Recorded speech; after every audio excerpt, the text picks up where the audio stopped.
म्हणून आपला देश हा भारत देश कृषीप्रधान देश आहे. आपल्या शेतकऱ्यांना फार अनन्यसाधारण महत्त्व आहे आणि म्हणून आपली अर्थव्यवस्था शेतीशी निगडीत आहे. त्यामुळेच मातीतून सोनं पिकवणाऱ्या शेतकऱ्यांच्या घरात समाधान फुललं पाहिजे. शेतकऱ्यांच्या जीवनावर आलेलं संकट दूर झालं पाहिजे. शेतकऱ्यांचं अरिष्ट दूर झालं पाहिजे. अशा प्रकारची प्रार्थना नेहमी जिथं जिथं मी जातो देवाकडे साकडं घालत असतो. आणि म्हणून या अधिवेशनामध्ये आम्ही शेतकऱ्यांना जे काही अवकाळी, गारपीट, अतिवृष्टी यामुळे जी संकटं येत आहेत त्यावेळेस मग नियम आडवे येतात. पण ते नियम आम्ही बाजूला ठेवून NDRF, SDRFचे नियम डावलून या ठिकाणी शेतकऱ्यांना मदतीचा हात पुढं करतो. 2 हेक्टरची 3 हेक्टर आम्ही केली. सततचा पाऊस नुकसान भरपाईमध्ये धरला जात नव्हता, तो आम्ही त्या ठिकाणी सततचा पावसामुळे होणारं नुकसान आपण नुकसान भरपाईमध्ये धरलं. अनेक ठिकाणी जे काय आता 40 गावं तालुके जे दुष्काळग्रस्त दाखवलेत तिथे पुन्हा आपण सर्वे केला आणि राज्य सरकारच्या वतीने 1221 मंडळं जी आहेत ती देखील आपण त्याची यादी तयार केली.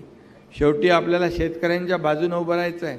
मोदी साहेबांनी 6000 रुपयाची जी योजना सुरू केली, नमो सन्मान शेतकरी योजना, त्याचबरोबर आपल्या राज्य सरकारने देखील त्याच्यामध्ये आणखी 6000 रुपये टाकले आणि आता 12000 रुपये शेतकऱ्यांना वर्षाला मिळणार अशा प्रकारचा सरकारने निर्णय घेतला आहे.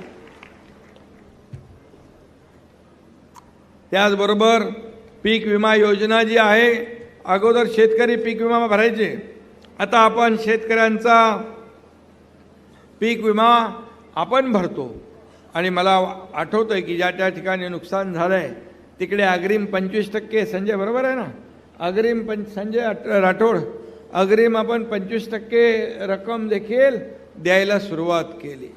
हे सरकार, हे राज्य पहिलं राज्य आहे शेतकऱ्यांच्या मागं उभं राहणं. त्याला जोडधंदा असेल, मागेल त्याला शेततळ असेल, ड्रीप इरिगेशन असेल, या सगळ्या गोष्टी, शेळी मेंढी वाटप असेल, दूध दुभतं गाय म्हशी वाटप असेल, या सगळ्यामध्ये आपण अनेक आमूलाग्र बदल घडवले.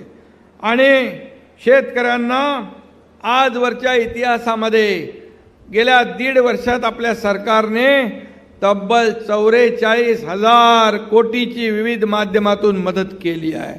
हे आपलं सरकार आहे, हे सर्वसामान्यांचं सरकार आहे. आणि म्हणून हे बळीराजाचं राज्य आहे.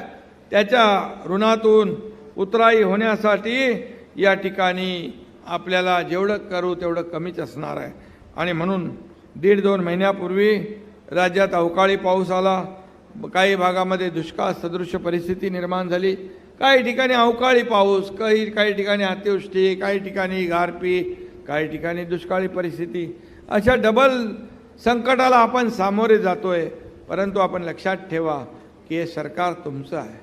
एक शेतकऱ्याचा मुलगा मुख्यमंत्री झालेला आहे, त्यामुळे शेतकऱ्याची अश्रू पुसण्यासाठी हा मुख्यमंत्री वेळ प्रसंगी बांधावर जातो, शेतावर जातो. अधिवेशन चालू असताना नागपूरमध्ये देखील ज्या ठिकाणी धानाचं नुकसान झालं तिकडेही गेला, फळबागाचं नुकसान झालं तिकडं आम्ही गेलो. शेवटी घरात बसून या सगळ्या गोष्टी समजत नाहीत. थेट आपल्याला गावात जावं लागतं, शिवारात जावं लागतं, शेतावर जावं लागतं, बांधावर जावं लागतं. तेव्हा आपल्याला जी काय रिअल स्टोरी, खरी हकीकत आपल्याला माहिती पडते. त्यामुळे तुमच्यातलाच एक कार्यकर्ता, तुमच्यातलाच एक शेतकऱ्याचा मुलगा आज या राज्याचा मुख्यमंत्री आहे. का त्यांनी काय आपण शेतकऱ्याच्या मुलानं मुख्यमंत्री होऊ नये का? फक्त सोन्याचा चमचा घेऊन आलेल्या लोकांनीच मुख्यमंत्री व्हावं, ज्याची राजकीय पार्श्वभूमी मोठी आहे त्यांनीच मुख्यमंत्री व्हावं असं काय कायदा आहे? आज उद्या तुमच्यातलाच एक कोणी माणूस, सर्वसामान्य माणूस या राज्याचा मुख्यमंत्री होऊ शकतो, शेतकऱ्याचा मुलगा मुख्यमंत्री होऊ शकतो. अशा प्रकारचं या ठिकाणी आज सरकारचं आपण काम सुरू केलेलं आहे. आणि म्हणून आज खूप लोकांना पोटदुखी आहे की गेल्या 1.5 वर्षामध्ये जे आम्ही काम केलेलं आहे. खरोखर आपल्याला सांगतो, मी आणि देवेंद्र फडणवीसजी दोघंच पहिल्या वेळेस शपथ घेतली, मुख्यमंत्री आणि उपमुख्यमंत्रीपद. कॅबिनेटमध्ये आम्ही दोघंच होतो. त्या दिवसापासून या मराठवाड्यातल्या दुष्काळग्रस्त भागाला, विदर्भातल्या दुष्काळग्रस्त भागाला पाणी मिळालं पाहिजे, वाहून जाणारं पाणी अडवलं पाहिजे. मराठवाडा वॉटर ग्रीड सायडिंगला लावली होती, ती आम्ही मेन स्ट्रीममध्ये आणले आणि त्याला देखील आम्ही प्रधानमंत्री महोदयांना विनंती केली आहे की एवढ्या मोठ्या प्रकल्पाला आम्हाला तुमची मदत पाहिजे, आम्हाला तुमचे आशीर्वाद पाहिजे. आणि मी आपल्याला सांगतो, केंद्र सरकार आणि राज्य सरकार मिळून या राज्याचा विकास करत आहे. हे डबल इंजिनचं सरकार सुरू आहे आणि म्हणूनच गेल्या 2.5 वर्षात मागच्या जे बंद झालेले प्रकल्प, बंद पडलेले प्रकल्प, जसं आपण बंद पडलेला होता ना रे, 8 वर्षापासून बंद पडलेला प्रकल्प आपल्या हेमंत पाटीलने चालू केला.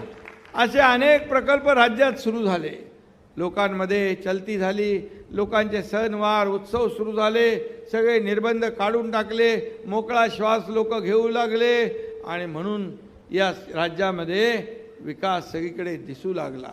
आणि म्हणूनच समृद्धी महामार्ग असेल आपल्याकडे पण, तो आणायचा आहे ना आपल्याला, नांदेड जालना नांदेड तुमच्याकडे पण आम्ही आणणार आहोत समृद्धी हायवेचा, आणि पार गडचिरोली भंडारा गोंदियापर्यंत न्यायचा आहे. हे सगळं कामं जी बंद होती ती चालू केली. आज एक शेवटचा टप्पा बाकी आहे त्याच्यामध्ये.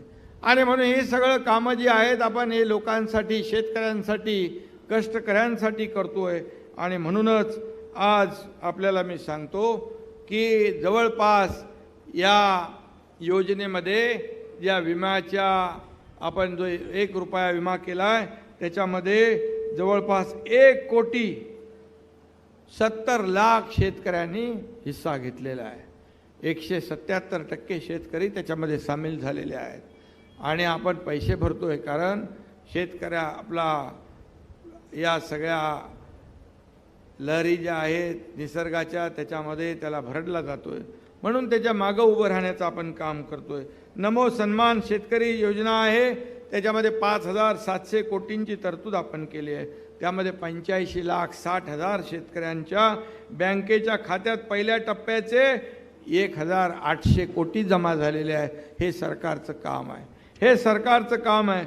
आणि म्हणून आपल्याला मी एवढंच सांगतो की हे सरकार आपलं आहे, शेतकऱ्यांचं आहे, सर्वसामान्यांचं आहे, गोरगरिबांचं आहे, माता भगिनींचं आहे, कष्टकऱ्यांचं आहे, तरुणांचं आहे. आणि यासाठी तुमच्या पाठीशी कायम हे सरकार उभं राहील. कालच गडचिरोली इथं आम्ही गेलो होतो, तिथं पाहिलं आपण की एवढा नक्षलग्रस्त भाग, तिथे मागास जिल्हा म्हणून त्याची ओळख, परंतु त्या ठिकाणी आपल्याला सांगतो 30,000 ते 40,000 महिला या ठिकाणी उपस्थित होत्या महिला सक्षमीकरणाच्या कार्यक्रमाला. तिथल्या लोकांनी मला सांगितलं आपला देश आजाद झाल्यापासून एवढ्या मोठ्या संख्येने महिला कधीच आल्या नव्हत्या आणि त्या महिलांना आपण राज्य सरकारचे लाभ दिले. मुली ज्या लांबून 7-7, 10-10 किलोमीटर लांबून शाळेत जायच्या चालत, त्यांना 10,000 सायकलिंगचं वाटप काल त्या ठिकाणी केलं. ट्रॅक्टर दिले, ट्रेलर दिले, ड्रोन दिले, हार्वेस्टर दिले. त्या ठिकाणी अनेक उपक्रम आपण राबवले. गडचिरोली आपल्याला माहीत आहे, तिथं कोणी जायला मागत नव्हतं, परंतु या एकनाथ शिंदेने पालकमंत्री असताना त्या ठिकाणी सुरजागड प्रकल्प हिंमतीने धाडसाने सुरू केला. 10,000 लोकांना काम मिळालं. आज आणखी तिथे स्टील फॅक्टरी सुरू होते, 20,000 लोकांना काम मिळेल. टाटा टेक्नॉलॉजीचं त्या ठिकाणी स्किल डेव्हलपमेंट सेंटर सुरू झालं, दरवर्षी 5,000 लोकांना ट्रेनिंग मिळणार आहे. हे सांगण्याचा उद्देश, एखादं धाडस केल्यानंतर हजारो लोकांना काम मिळतं. तसं आपल्याला माहीत आहे, मी 1.5 वर्षापूर्वी जे धाडस केलं त्यामुळेच या राज्यामध्ये बदल दिसतोय.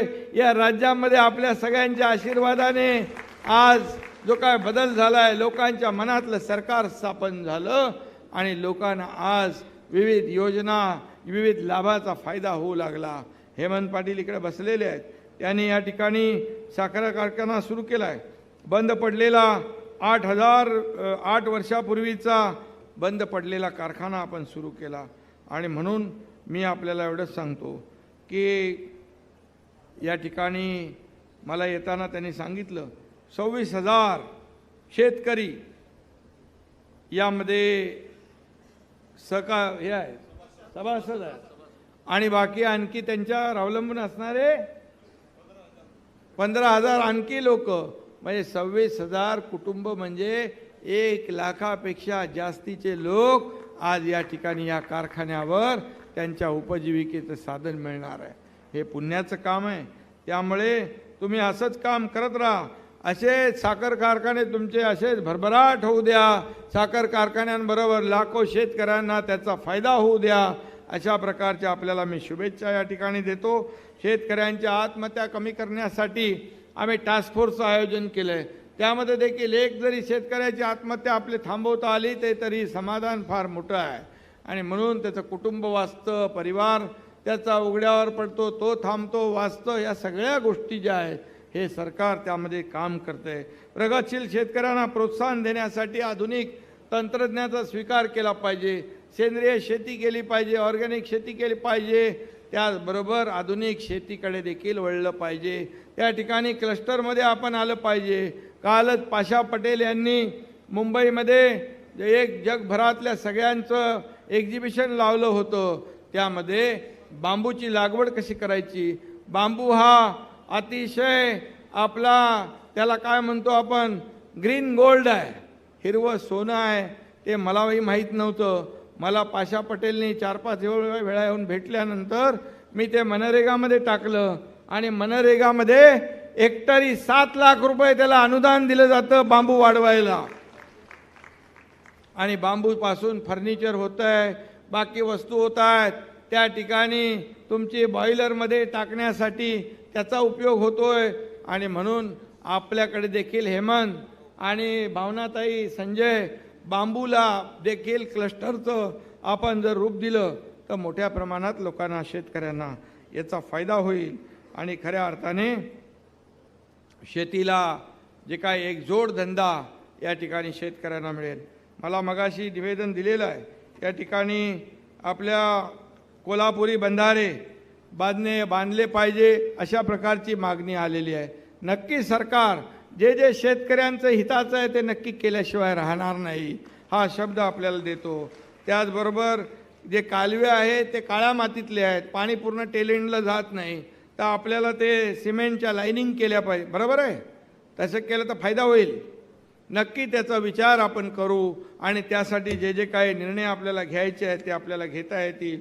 त्याचबरोबर मगाशी हेमंत पाटील यांनी सांगितलं की 24 वर्षापासून रखडलेल्या पेनगंगा नदीवर 7 जे बंधारे आपण बांधले ते बंधाऱ्याला मंजुरी आपण दिलेली आहे. ते टेंडर लवकर निघाले पाहिजे तर त्याचा फायदा होईल. मी तात्काळ त्या संबंधित अधिकाऱ्यांना या बाबतीमध्ये सांगतो, तो देखील आपला निर्णय लागेल. रेणुका देवी मंदिर माहूरगड येथे लिफ्ट स्कायवॉक बांधण्याकरता देखील आपल्याला पैशाची आवश्यकता आहे. DPRला मंजुरी मिळालेली आहे. हां, 50 कोटी मिळालेत. मग मिळालेत, मग अजून का पाहिजे. हे घेऊन ठेवतात आणि नंतर सांगतात. चांगलं आहे, ते जेवढं करतील तेवढं चांगलं आहे. आणि त्याचबरोबर हिंगोली लोकसभा मतदारसंघात उमरखेड तालुक्यासह हदगाव, हिमायतनगर, यवतमाळ जिल्ह्यातील पुसद तालुक्याची कामधेनू असलेली वसंत सहकारी कारखाना पुन्हा सुरू आपण केलेला आहे. आणि मगाशी मी म्हटलं त्यांना या सर्व शेतकऱ्यांना पुन्हा आपण एक संजीवनी प्राप्त करून दिलेली आहे. त्यामुळे मी आपल्याला मनापासून धन्यवाद देतो, मनापासून आपलं अभिनंदन करतो. आपण एक हळद केंद्र देखील सुरू केलं बाळासाहेबांच्या नावाचं, त्याला देखील 100 कोटी आपण दिले. त्याचा तिथं बघितलं मी बुकलेट, एकदम छान हळद आहे. कुठल्या जात क्वालिटीची, आसाम, सेलम. आणि त्याच्यामध्ये मोठ्या प्रमाणावर हळदीमध्ये पण प्रकार आहेत. त्यामध्ये कुरकुमिंग जास्त देखील काही हळदीमध्ये असतं. ती देखील लागवड आपण केली तर नक्की आपल्याला त्यातून जास्ती पैसे मिळतील. दुसरं आपण आणखी काहीतरी केलंय ना हिंगोलीमध्ये, अभ्यासिका केल्या आणि लिगो लॅब केली. शेतकऱ्यांच्या मुलांसाठी अनेक उपक्रम राबवले. मी आपल्याला एवढंच सांगतो, वेळ कमी आहे, आणखी मला एका दुसऱ्या मेळाव्याला जायचं आहे. परंतु आपण सर्व शेतकरी आहात. शेतकरी बांधव भगिनी हे आमच्यासाठी, शेतकऱ्यांसाठी एक महत्त्वाचा भाग आहे. आपल्याला मी एवढंच सांगतो की तुमच्यातलाच एक जमिनीवरचा एक कार्यकर्ता आज एक राज्याचा मुख्यमंत्री झालेला आहे. म्हणून मी मुख्यमंत्री झाल्यापासून पायाला भिंगरी लावून संपूर्ण महाराष्ट्रामध्ये दौरे करतो, मी त्या ठिकाणी फिरतो आणि आपण घेतलेला जो निर्णय, आम्ही जो घेतलेला निर्णय जो कसा योग्य